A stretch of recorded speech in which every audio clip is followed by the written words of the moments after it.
क्यों जी, सोचा होगा? शादी तो शादी के तरीके से सुव्यवस्थित जो होती है वही।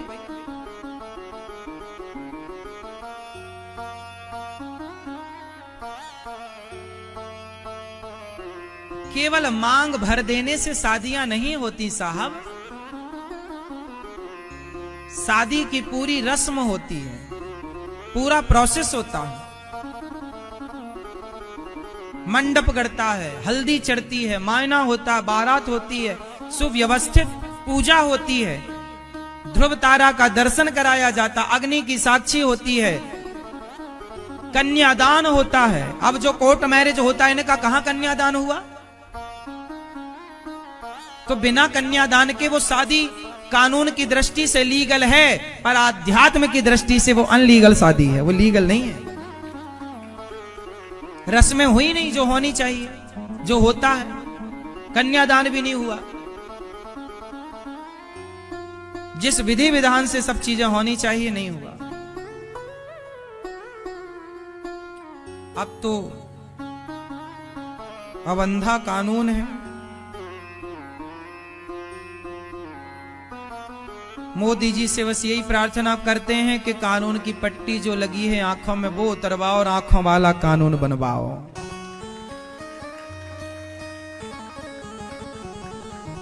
कितने लोग चाहते हैं कि आंखों वाला कानून हो, कानून की भी आंखें हो, अंधा ना हो बेचारा। जो अंधा होगा वो न्याय क्या करेगा?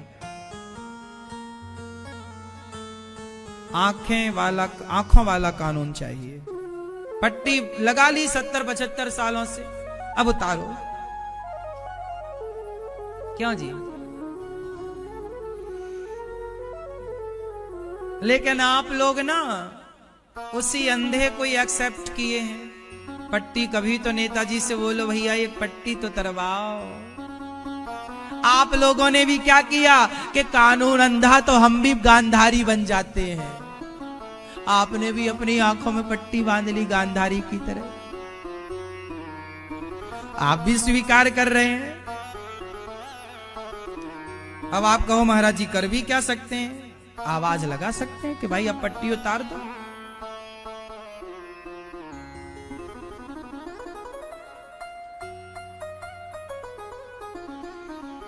प्रिय भक्तों,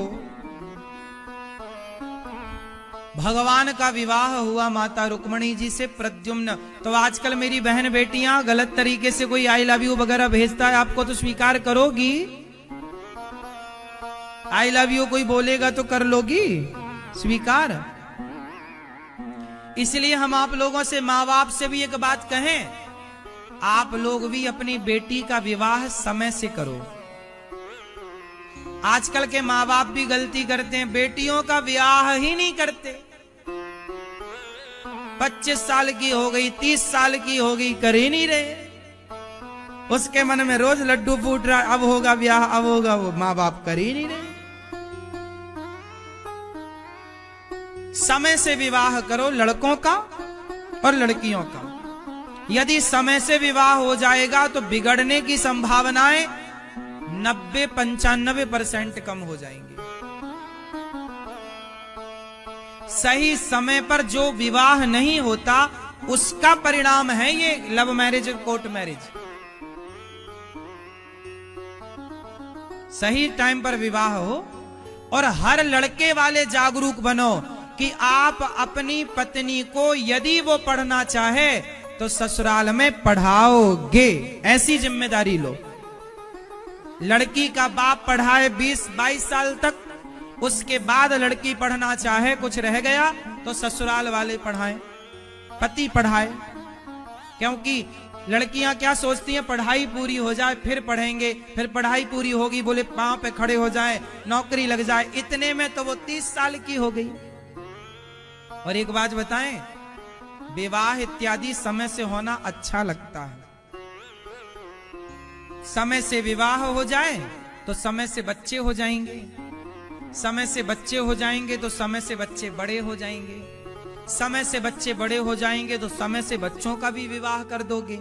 तो जब आपके बच्चों का आप विवाह करोगे उस समय आप लोग थोड़ा यंग ही रहोगे, मतलब बुढ़े नहीं हो जाओगे।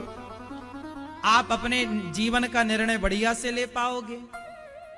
और 30 साल में ब्याह करे तो फिर बेटे का विवाह करने में तो आप ऐसे ऐसे जाओगे बारात में, ऐसे ऐसे।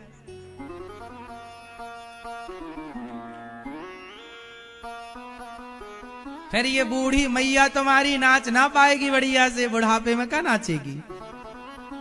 भाई 30 साल में विवाह हुआ तो 32 साल तक तो बच्चे पैदा हो पाएंगे, और फिर जाकर के जब उनका विवाह होगा तब तक तो आप, यदि 22 साल में किया तो आप 52-53 साल के हो रहे होंगे, यदि और थोड़ा लेट लपेट हुआ, और जरा लेट कर दिया तो 55 साल का आदमी क्या नाचेगा बढ़िया।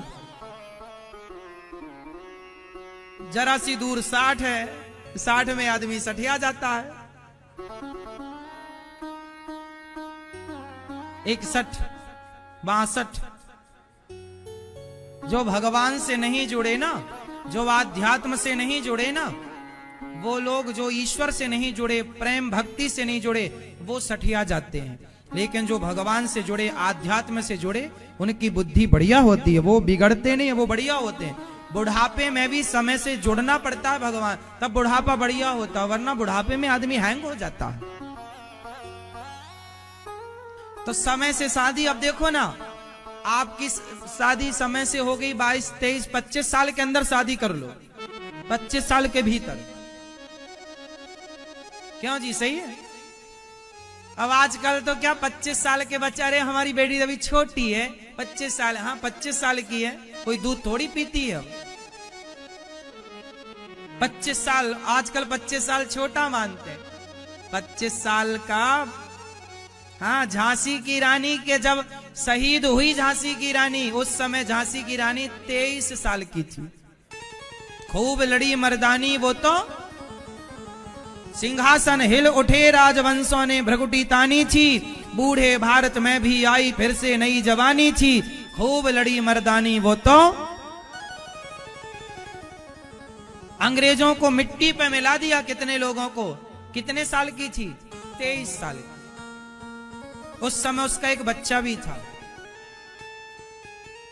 इसलिए विवाह समय से करो। क्यों जी, समय से विवाह होना चाहिए कि नहीं? कितने लोग इस बात से सहमत हैं? हो सकता हम गलत बोल रहे हो, तो आप सही बताओ। कितने साल में विवाह होना चाहिए? कितने साल में, आप बताओ, कितने साल में विवाह होना चाहिए? हाँ, नहीं, आपने ये बेटी से पूछ रहे, कितने साल में? आजकल तो लड़का लड़कियों का ये चलन है, जब तक 10-20 गर्लफ्रेंड बॉयफ्रेंड ना हो जाए तब तक ब्याह में मजा ही नहीं आता। पहले 10-20 यहां होने चाहिए ब्लैक में। तो आजकल तो ये चल रहा है। इसलिए आजकल के लड़का लड़की क्या बोलते हैं, नहीं हम शादी जल्दी नहीं करेंगे, क्योंकि अभी शादी कर लेंगे तो बंध जाएंगे खूंटे से। अभी पहले बंधे बिना का आनंद ले लें। तो ये बंधे बिना का आनंद लेते रहते हैं, और यही बिगड़ने के रास्ते। आजकल देखो, लड़का लड़की इस पढ़ने के नाम पर लिव इन में रहते हैं। तो ये पढ़ाई करने गए हैं कि लिव इन में रहने गए? ये वही लोग हैं जो कहेंगे नहीं जी अभी क्या शादी करना, अभी तो हम 27 साल के हैं। हाँ, ये अभी ऑलरेडी हैं इनके, इसलिए इन्हें जरूरत नहीं है। इनके तो पहले भी बहुत हैं, बाद में भी बहुत रहेंगे, तो एक से इनका गुजारा होगा नहीं। ऐसे लोग कहते हैं कि जल्दी जरूरत नहीं। अब बताओ, पढ़ने लिखने वालों बच्चों को पढ़ना चाहिए कि लिव इन में रहना चाहिए? पढ़ना चाहिए, लेकिन लिव इन में रहते हैं कि नहीं? बोलो हाँ कि ना। फिर ये सही है कि गलत है? इसलिए सही ये है, विवाह कर लो, पढ़ो लिखो, बढ़िया योग्य बनो, चरित्र ना बिगड़े। कितने साल में विवाह होना चाहिए आपके हिसाब से? 25 में हो जाना चाहिए। आप कर लेंगी? अभी नहीं हुआ ना 25 के, कर लेना समय से।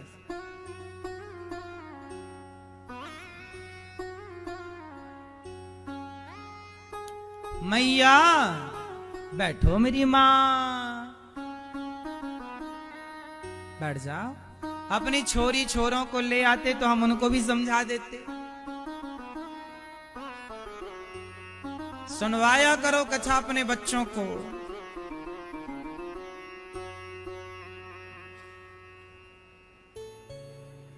सो लो मेरी मां।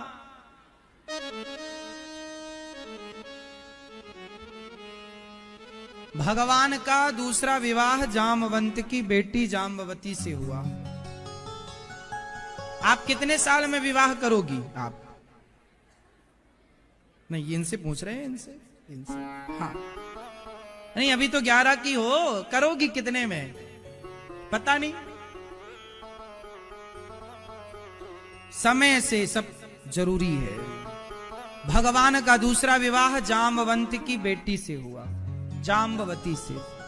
तीसरा विवाह भगवान का सत्यभामा से। चौथा यमुना मैया से। ये यमुना मैया भगवान की कौन है? पत्नी।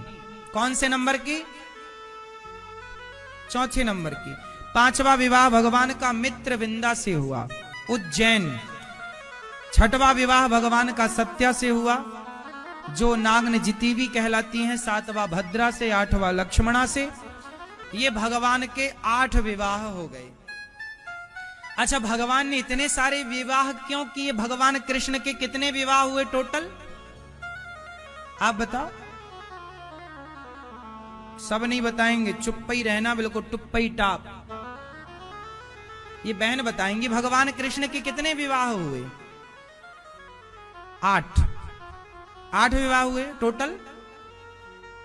बहुत तो गिनती बताओ, गिनती बहुत की भी तो गिनती होगी। हाँ, भगवान कृष्ण के कितने विवाह हुए? 16,108। अब आप प्रश्न कर सकते हैं, महाराज जी भगवान ने इतने विवाह क्यों किए? क्यों किए?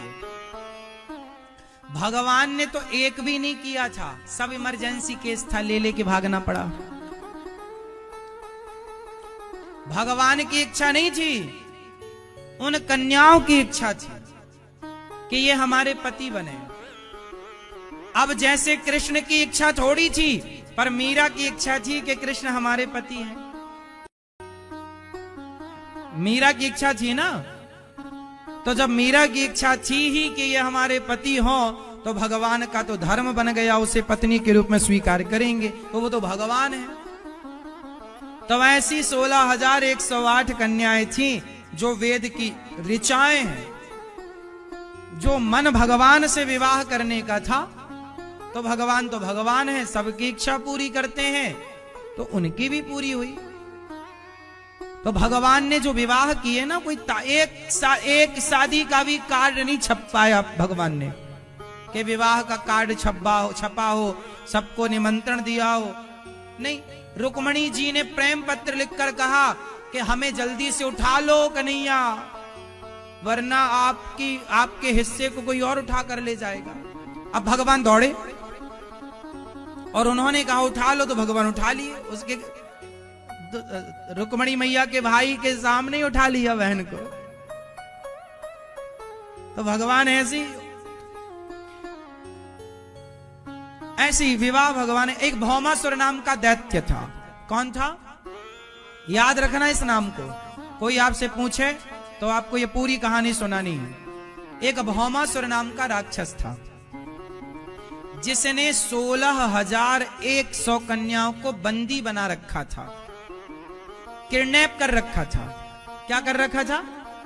किडनैप कर रखा था, बंदी बना रखा था। कितनी कन्याओं को बंदी बनाया भौमासुर ने? 16,100। उन 16,100 कन्याओं ने एक खत लिखा, पत्र लिखा भगवान को कि हे प्रभु, आप हमें इसके बंधन से मुक्त कीजिए। भगवान सेना के साथ आए, भौमासुर को युद्ध में मारा, और युद्ध में मार के उन 16,100 कन्याओं को बंधन से मुक्त कराया। भगवान ने कहा जाओ अपने अपने घर। उन्होंने कहा अब हमें कोई स्वीकार नहीं करेगा। अब बताओ, जो स्त्री पराये पुरुष के बंधन में रह चुकी हो, क्या समाज उन्हें स्वीकार करेगी? कोई शादी करेगा? तो जिन कन्याओं को समाज ने स्वीकार नहीं किया, उनके परिवार ने स्वीकार नहीं किया, उन कन्याओं ने कहा गोविंद आप हमें स्वीकार कर लीजिए। तब भगवान ने क्या करना चाहिए था, भगवान को स्वीकार करना चाहिए कि नहीं? तब उन कन्याओं को भगवान ने स्वीकार किया जिनका समाज में कोई समाज के लोग स्वीकार नहीं करते। अब वो कन्याएं जहां रहती ना, लोग उनके चरित्र पर लांछन लगाते सारी जिंदगी। क्या माता सीता को लोगों ने नहीं कहा जो अग्नि की तरह पवित्र है? जब माता सीता को नहीं छोड़ा तो वो 16,100 कन्याएं जो भौमासुर के बंधन में रहीं महीनों तक, क्या समाज उन्हें छोड़ती? कहती कि नहीं? इसलिए उन कन्याओं ने कहा प्रभु आप स्वीकार करो, और तब भगवान ने उनके साथ विवाह करके उन नारियों को समाज में सम्मान के साथ जीने का अधिकार दिलाया। इसलिए टोटल विवाह हो गए भगवान के 16,000। भगवान की मर्जी नहीं थी, सब ऐसी भगवान ने तो मदद की। और 16,108 पत्नियां संभाल कौन सकता है? क्या आप में हिम्मत है? एक में ही तुम परेशान हो, एक ही तुमसे संभल नहीं रही है। जब से हुई है शादी आंसू बहा रहा हूं, मुसीबत गले पड़ी है उसको निभा रहा हूं। एक सज्जन ऐसा बोले हमसे। एक नहीं चल रही है भाई उनकी संभल रही, एक में ही आदमी कोर्ट कचहरी कर रहा है। मैया कहां पंचायत चल रही है? पति कोई फोन लगाने लगी क्या? कि 16,108 है और आपकी बताओ सही कितनी है? एक। हाँ, एक संभल रही है बढ़िया से। सोचो आपकी 10-20 होती तो क्या होता? एक बार जब बाजार जाते तो 20 साड़ियां लानी पड़ती, यदि 20 होती तो क्या इतना बजट है आपका? 20 लोगों को आप कहां रखते? 20 लोगों को आप खवाओ, कितने दिन खवाओगे?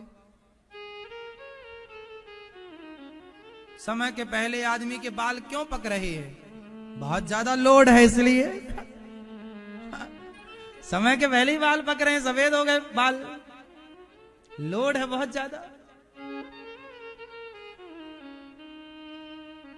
पहले का आदमी फ्री होता था, आज जिम्मेदारियां ज्यादा हैं। पहले जिम्मेदारियां थी पर बहुत ज्यादा कष्ट नहीं था। आज ज्यादा परेशानी है। आज धन होने पर भी परेशानी ज्यादा है, पहले धन होने ना होने पर भी परेशानियां कम थी। क्योंकि आज खर्चे ज्यादा हैं। आज खर्चे कहां ज्यादा? आज डिलीवरियां सब ऑपरेशन से हो रही हैं, हॉस्पिटलों के खर्चे हैं। पहले के जमाने में हॉस्पिटल का खर्चा 0 था, कोई हॉस्पिटल जाता ही नहीं, हॉस्पिटल थे ही नहीं, बीमारी नहीं था कोई, क्योंकि खान पान बढ़िया था। आजकल ना सुविधाओं के नाम पर आपको बीमार किया जा रहा है, आप समझ नहीं रहे हैं। सुविधाओं के नाम पर आपको क्या किया जा रहा है? बीमार।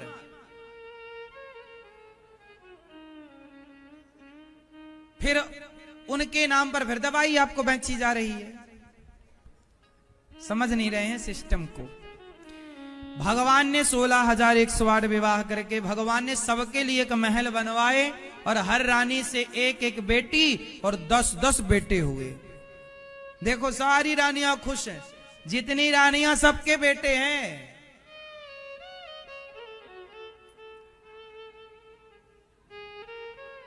सोलह 16,108 रानियां, ये कोई इंसान के बस की बात थी? भगवान बड़े प्रेम से रहते हैं। बाणासुर का भगवान ने उद्धार किया और अनिरुद्ध का भगवान के पुत्र प्रद्युम्न, प्रद्युम्न के पुत्र अनिरुद्ध, अनिरुद्ध का विवाह ऊषा से हुआ। चित्रलेखा के माध्यम से राजा नृग पर भगवान ने कृपा की। राजा नृग गौ दान करते थे। राजा नृग ने कौन सा दान किया? गौ दान। आप लोग भी गौ दान किया करो। गाय दान करके ही जीवन को पूरा करना चाहिए। मरने के पहले गौदान, जीते जी गौदान करो। गाय की पूंछ पकड़ करके गौदान होता है। जो गाय की गौदान करता है, गौ सेवा करता है, वही वैतरणी नाम के नरक से पार होता है। इसलिए गौरी गोपाल गौशाला में गौदान जब होता है तो इस तरह से संकल्प होता है गौदान का, और गाय आपकी रक्षा करती है वैतरणी नाम के नरक से। इसलिए आपसे हम कहते हैं गौदान करके मरो। बेटा, आजकल के बेटा बहू तुम्हारे मरने के बाद गौदान करें ना करें, करना चाहिए अपने माँ बाप के लिए। पहले के लोग ना बेटी का जब विवाह करते थे तो बेटी को भी गौदान करते थे माँ बाप। आजकल करते हैं कि नहीं? आजकल कुत्ता दान करते हैं। बेटी को बड़ा पसंद था डॉगी। जा पहले के माँ बाप कन्यादान में बेटी को गौदान करते थे। हमें याद है हमारे बहन का जब विवाह हुआ तो हमारी बहन के विवाह में हमारे पिताजी ने बढ़िया सुंदर गाय हमारी बहन को दिया।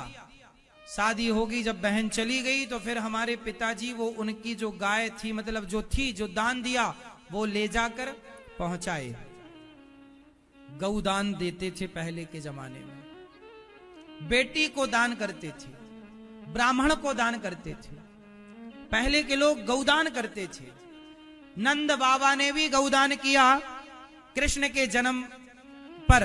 इसलिए भगवान कृष्ण के लोक को गौलोक कहते हैं। जो गौदान करता है वही गौलोक जाने का अधिकारी होता। जो गौदान नहीं करता वो गौलोक में क्या करेगा? क्योंकि गौलोक गैया के नाम से, गौलोक गाय का लोक है। वो गौदान करने वाले वहां पहुंचते हैं, गौ की सेवा करने वाले गौलोक में, जहां भगवान कृष्ण आनंद से रहते हैं।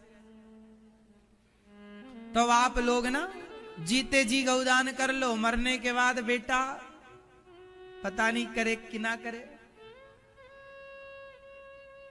लोग तो आजकल दान पुण्य भी ऐसे ही करते हैं। पंडित जी के घर तुम्हारे मरने के बाद तुम्हारा बेटा गौदान करेगा ना तो सबसे बूढ़ी गैया ले आएगा। पंडित जी के घर जाते ही जाते मर जाएगी।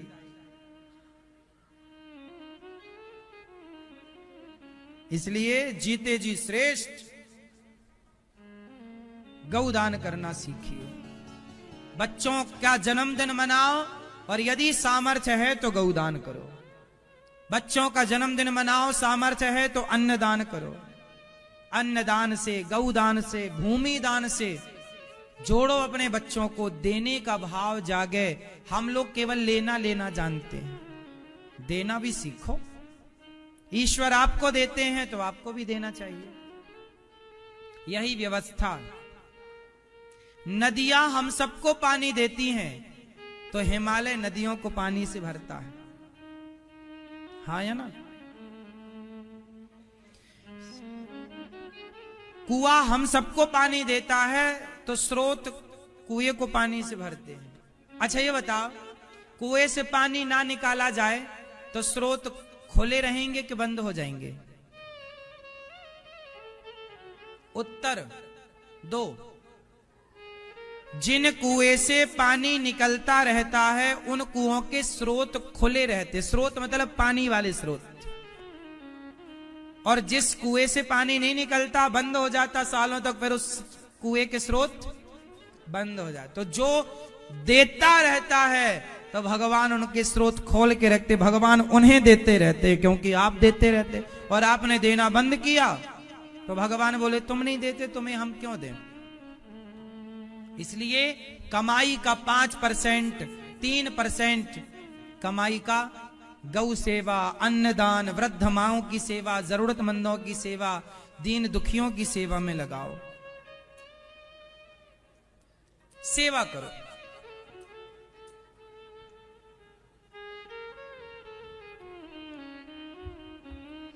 भगवान ने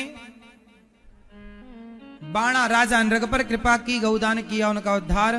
पौंड्रक पर कृपा की, नकली भगवान बना घूमता। काशीराज द्विविद पर कृपा की, जरासंध के बंधन से भगवान ने जरासंध को भीम भैया ने मारा।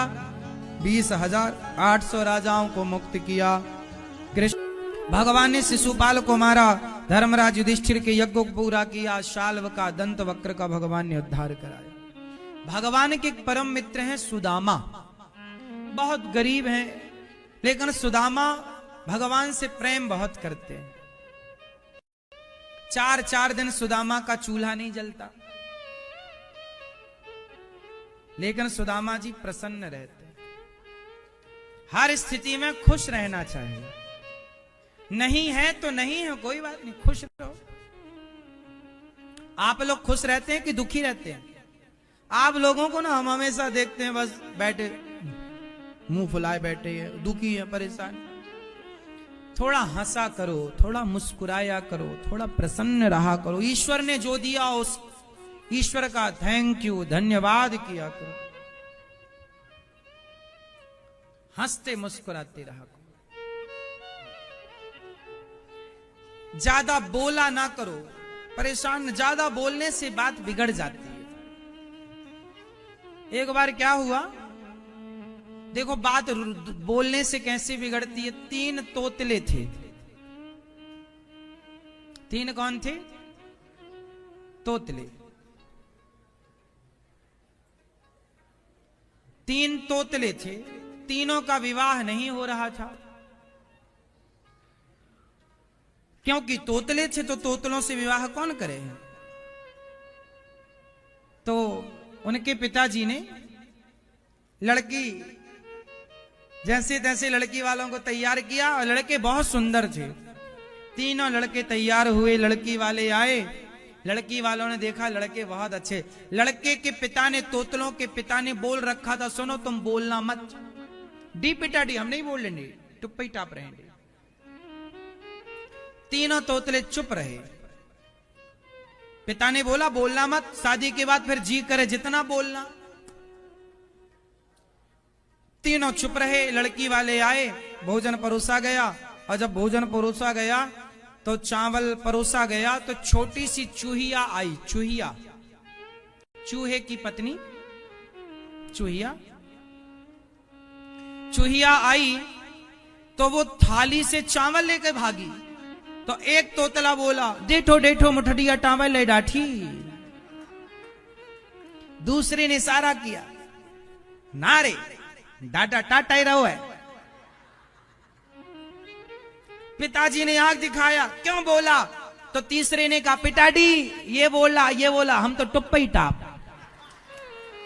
डे बोले हम तो टुप्पा ही टाप।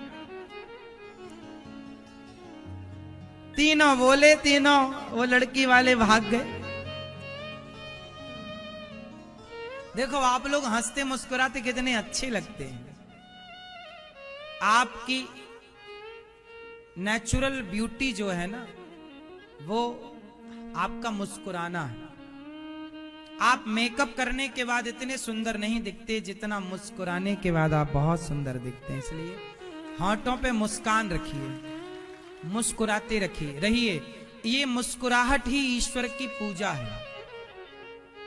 प्रसन्न रहिए और कम बोलिए। ये तोतलों की शादी क्यों नहीं हो पाई? बोलते थे। आप भी परेशान क्यों हैं? जरूरत से ज्यादा बोलते। तो आज से कौन कौन टुप्पा ही टाप रहेगा?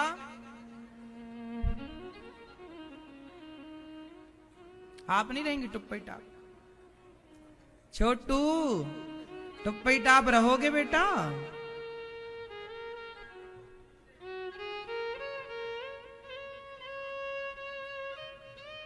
सुदामा जी बड़े गरीब थे, पर बहुत संतुष्ट थे, बहुत खुश थे। 4-5 घर से भिक्षा ले आए, भजन करें भगवान का। पत्नी सुशीला बोली आपके पति मित्र द्वारिकाधीश हैं, जाओ।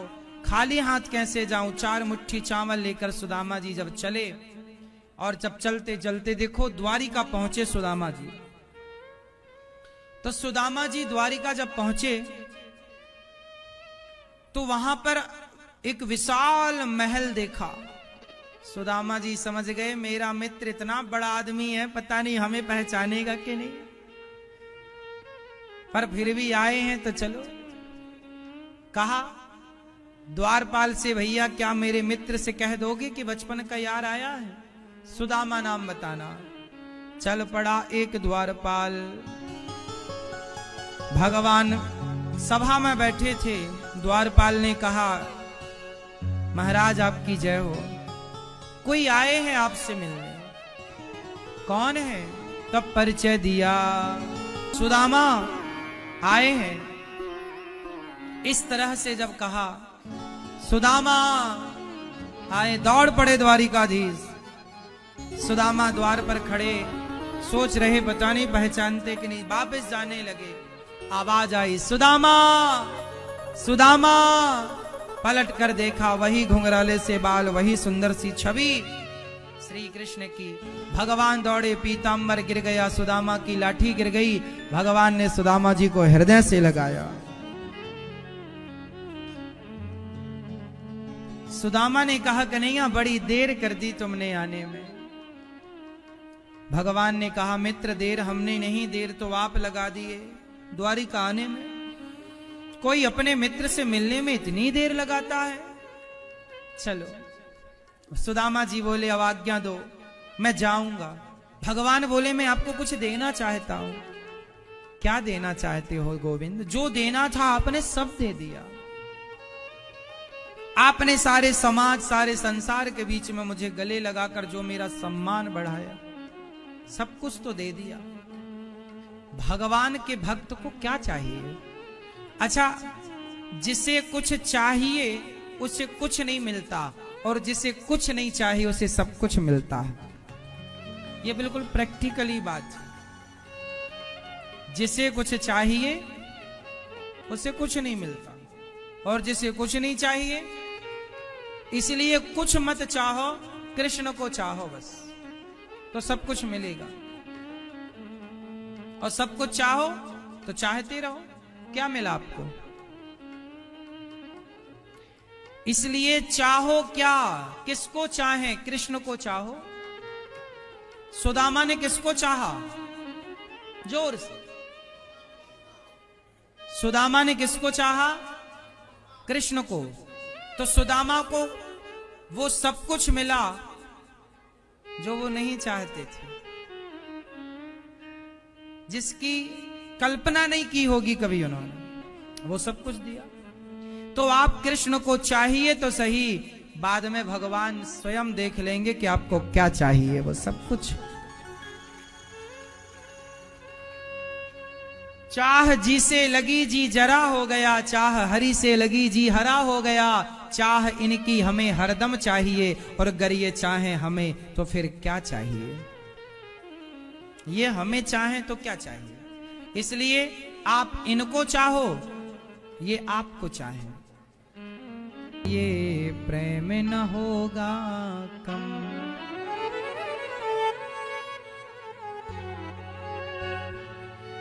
भगवान सुदामा को सब कुछ देते हैं। चावल चिवड़ा लेकर आए भगवान, मित्र को बिठाया, चरण धोए। क्या लाए? चावल चिवड़ा। चिवड़ा मतलब पोहा। भगवान ने छीन लिया। भाभी ने क्या भेजा? छीन कर खाया। एक मुट्ठी खाई, दूसरी मुट्ठी खाने लगे। माता रुक्मणी जी ने हाथ पकड़ लिया। भगवान ने सब दिया। सुदामा ने क्या खिलाया भगवान को? सुदामा ने अपनी हैसियत से दिया कृष्ण को, तो कृष्ण ने भी अपनी हैसियत से दिया सुदामा को। तुम अपनी हैसियत के अकॉर्डिंग देना सीखो। तुम दोगे तो तुम्हें दिया जाएगा, तुम नहीं दोगे तुम्हें नहीं दिया जाएगा। इसलिए देना सीखो। क्या देंगे? सुदामा ने क्या दिया? अन्नदान। आप क्या देंगे? अन्न। अन्नदान देना सीखो। सुदामा ने क्या दिया? अन्न, मुट्ठी भर। आप भी जिस लायक हैं, गौरी गोपाल आश्रम में सेवाएं चलती हैं ना, जिस लायक हो दो। सुदामा भागवत थे। भगवान के भक्त को भागवत कहते हैं। इसलिए जब भागवत आप सुनते हैं तो भक्तों का प्रभाव आपके चित्त पर पड़ता है और आपका चित्त भी भक्ति की ओर जाता है और भगवान उस भक्त पर कृपा करके अपने योग को बनाते हैं। इसलिए आप जहां हो वहीं से भागवत सुना करो, यूट्यूब पर, टीवी पर। अभी 26 दिसंबर से भागवत जी की पोथी पाठ भी बैठ रही हैं। आप भी भागवत अपने लिए करा सकते हैं, अपने घर की सुख शांति समृद्धि के लिए। जो भागवत कराते हैं, जो भागवत का पाठ कराते हैं, जो भागवत जी की पोथी पाठ कराते हैं, निश्चित भागवत मतलब भगवान की कृपा होती है, सारा कष्ट दूर होता है। कुछ करना पड़ता है साहब, इसलिए कुछ कर सकते हो तो कुछ करो। भागवत की पोथी पाठ चाहो तो आप लोग भी करा सकते हो, अपने घर के आनंद के लिए, सुख शांति के लिए, पितरों की सदगति के लिए। भागवत सुनने से सब कुछ प्राप्त होता है, सुख मिलता, शांति मिलती, धन मिल, जिसे धन चाहिए उसे धन, जिसे पद चाहिए पद, जिसे पुत्र चाहिए पुत्र। मतलब भागवत जी ना सब कुछ देती है।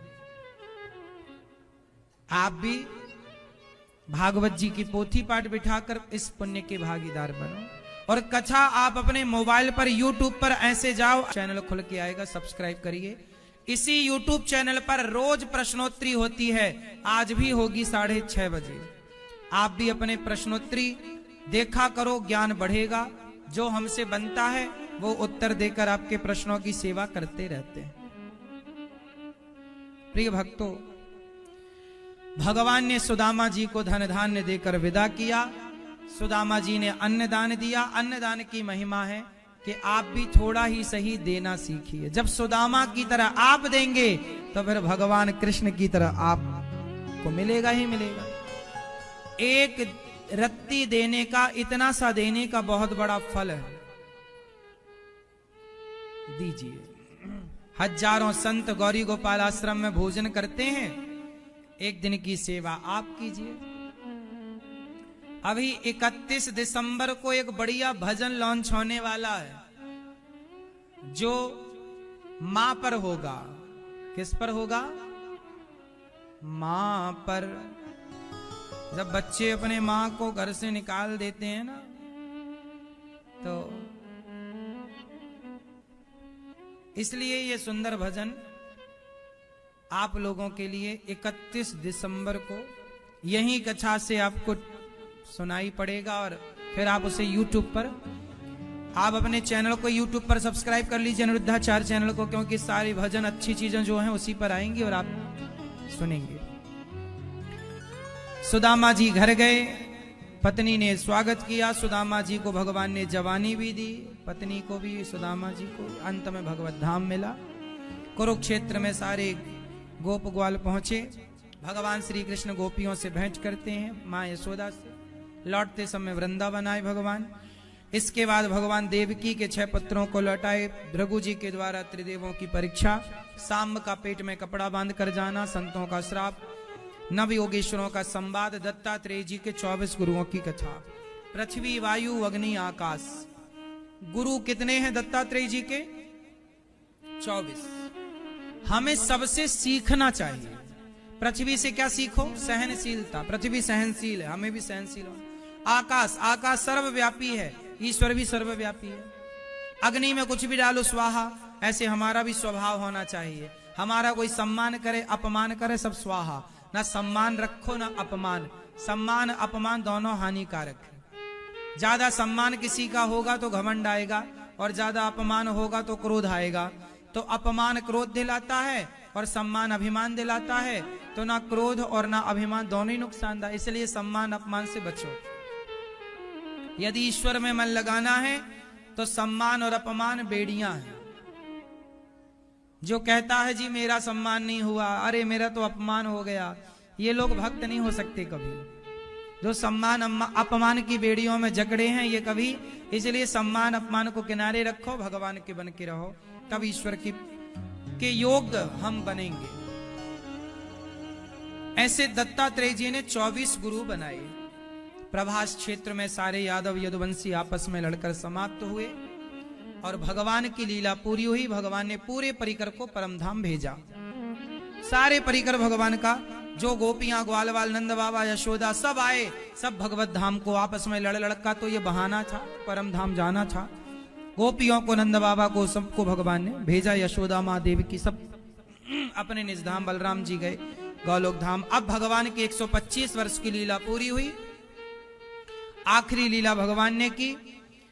अर्जुन से कहा मेरी पत्नियों को लेकर यहां से जाओ, द्वारिका पानी में डूब जाएगी 7 दिन के अंदर। भगवान कृष्ण ने ये बात कही। भगवान जंगल में गए, एक पेड़ के नीचे शांत चित्त से बैठे थे, एक पांव को दूसरे पांव पर रखे थे कि एक बहेलिये ने भगवान के चरण में बाण मारा। वो जरा नाम का व्याध था। पिछले जन्म में राजा बाली को राम जी ने छिपके मारा, तो बाली बोला छिपके क्यों मारा? छिपके राम जी बोले अगले जन्म में तू मार लेना भैया, हिसाब बराबर हो जाएगा। हमने बाली की कथा कई बार आपको विस्तार से सुनाई है। कथाओं का विस्तार सुनने के लिए आपको कथाएं रेगुलर सुननी पड़ेंगी। किसी बार किसी कथा में इस कथा का विस्तार होता है, किसी कथा में इस कथा। तो राम जी के चरणों, भगवान कृष्ण के चरणों में बहेलिये ने बाण मारा। वो बाद में आया, रोने लगा, प्रभु अपराध। भगवान बोले तू मुझे क्या मारेगा, ये मेरी लीला थी। भगवान ने उसकी परम गति की और भगवान सा शरीर एक रूप से कण कण में समा गए। एक रूप से भगवान अपने धाम को गए। कहा जाता है कि भगवान के शरीर का अंतिम संस्कार अर्जुन ने किया, तो पूरा शरीर तो जल गया, पर उनका धड़कता हुआ हृदय नहीं जला। अर्जुन ने प्रभु से कहा प्रभु ये हृदय तो जल नहीं रहा बार बार। बोले वो नहीं जलेगा, उसे समुद्र में फेंक दो। समुद्र की लहरें उसे जगन्नाथ जी पहुंचाएंगी और उसे जगन्नाथ जी पहुंचाई। और वही भगवान कृष्ण का हृदय आज भी जगन्नाथ भगवान के भीतर है। जब 2 आषाढ़ आते हैं तो आप लोगों ने सुना होगा जगन्नाथ जी का हृदय परिवर्तन होता है। आप में से कितने लोगों ने जगन्नाथ जी के हृदय परिवर्तन की कथा सुनी है? जगन्नाथ जी का हृदय परिवर्तन होता है। कब होता है? जब 2 आषाढ़ आते। जैसे अभी इस बार 2 सावन थे ना, पुरुषोत्तम महीना बढ़ा था सावन में। यदि आषाढ़ में बढ़ा होता तो जगन्नाथ जी का हृदय परिवर्तन होता। ये कथा हमने कई बार आपको सुनाई भी है भागवत जी में विस्तार से। तो भगवान जगन्नाथ जी प्रत्यक्ष रूप से उनके भीतर भगवान कृष्ण का आज भी धड़कता हुआ हृदय है। ये कोई मूर्तियां नहीं है साहब, ये साक्षात भगवान। जगन्नाथ जी जब 2 आषाढ़ आते हैं तो भगवान जगन्नाथ जी जैसे हम लोग मरने के बाद शरीर छोड़ देते हैं, ऐसे जगन्नाथ भगवान का भी शमशान है। पुराने जगन्नाथ जी शमशान में विसर्जित होते हैं और नए जगन्नाथ जी बनते हैं, और पुराने जगन्नाथ जी से उनका हृदय निकाल के नए जगन्नाथ जी में स्थापित कराया जाता। उसी को हृदय परिवर्तन प्रक्रिया कहते हैं।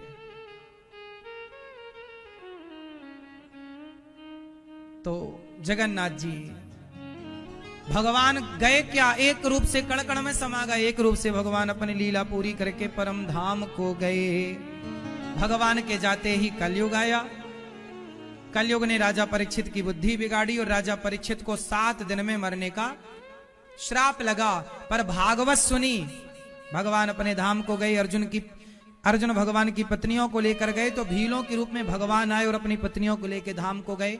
द्वारिका पानी में डूब गई और भगवान की लीला पूरी हुई। 125 वर्ष की भगवान अपने धराधाम को गए।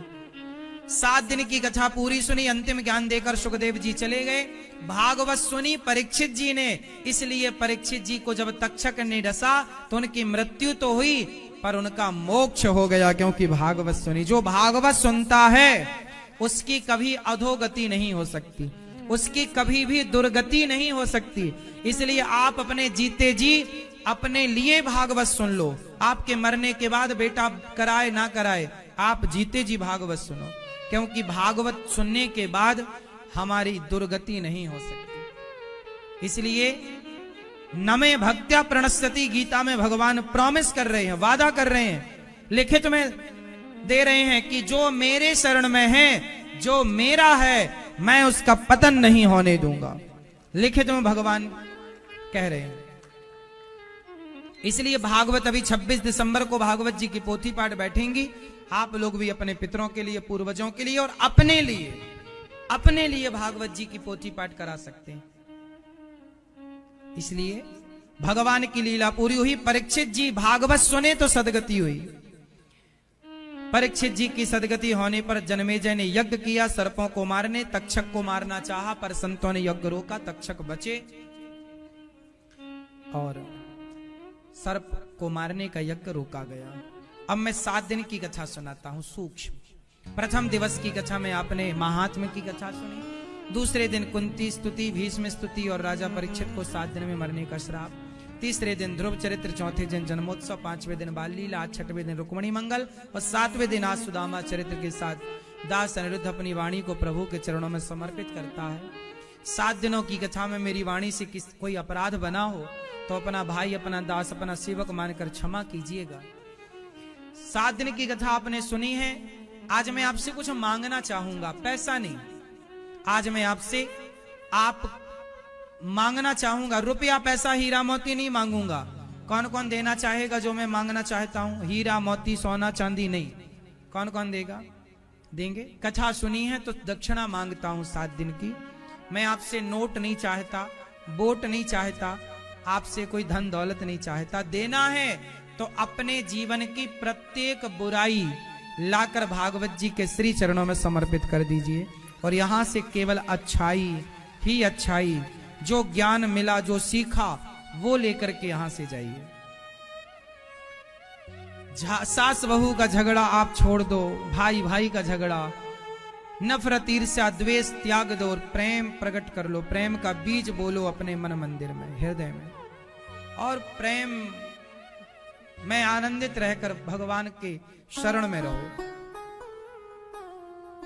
7 दिन की कथा अपन को दास ने सुनाई। अभी गौरी गोपाल आश्रम में जो सेवाएं चल रही हैं, हमारे वृद्ध माओं की सेवा, अन्य क्षेत्र की सेवा, आप लोगों से बस यही मेरी प्रार्थना रहेगी कि ये दास अनिरुद्ध जो कर रहा है वो समाज के लिए प्रेरणा है। गौरी गोपाल आश्रम में वृद्धाश्रम बनाने की जरूरत नहीं है। हमें वृद्धाश्रम बनाने का कोई शौक नहीं है।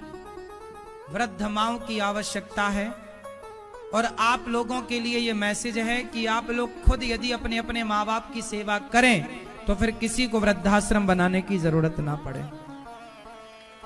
मैं नहीं चाहता कि कोई वृद्धाश्रम हो, क्योंकि हर बेटा अपने माँ की सेवा करे, पिता की करे, तो वृद्धाश्रमों की। गौरी गोपाल आश्रम में 272 माताएं रहती